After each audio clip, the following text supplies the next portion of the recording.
when I started on the path of learning about surrender, there was a time that our cash flow was extremely low. We just acquired another business, and to a point that we may not have enough money to pay for the next mortgage payment.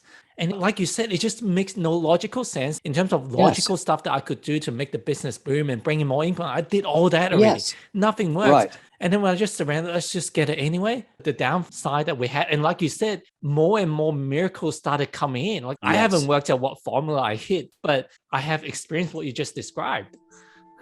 The way the law of attraction is generally taught, in fact, almost always taught, is imagine what you want, believe you really have it, and live as if it's already true. That may include a vision board or affirmations or many different techniques, but believe you have it and live as if it's true. You know what that's called? It's called lying to yourself. You don't have it. You don't have the money, you don't have the fame, the bikini body, the apartment, the husband. You don't have it. So what part of spiritual growth is lying to yourself? And how does telling yourself something and trying to convince the universe that you're in a place that you're not really, because your subconscious knows the whole time you're saying any of these things, that it isn't really true. So this is the problem. So what I found was a way around it. It's so incredibly simple. The first insight is that there is no single future. There are possible futures and there are probable futures. For example, it's possible that you and I could have lunch tomorrow in New York City, but it's very improbable since neither of us have any intention of being there. But it is within the realm of possibility. So there are many possible futures, and there was a possible future where a letter would come from a stranger in New Zealand, somehow got my address and was asking about the stock. That's so improbable, but there it was.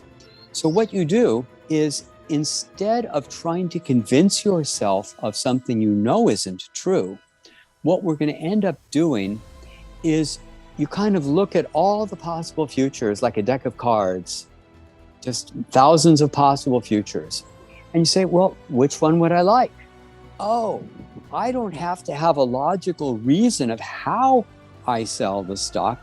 I want to connect with that energy and that joy of having sold the stock. So I pull that card out of the deck and I bring it closer to myself and I make it brighter.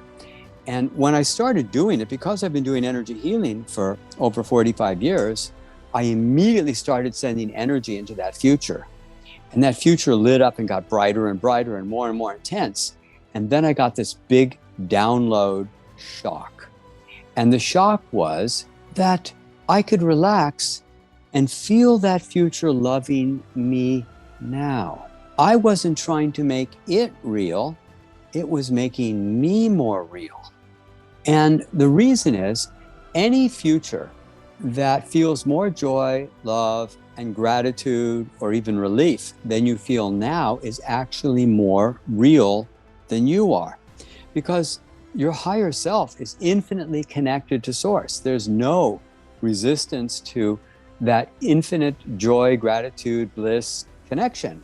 Now, the further we get from Source, the more disconnected we feel, with a deeper and deeper sense of lack, pain, sadness, anger, rage, self-pity, and self-importance, and all the rest of this crap that goes along with it. So this is a bypass.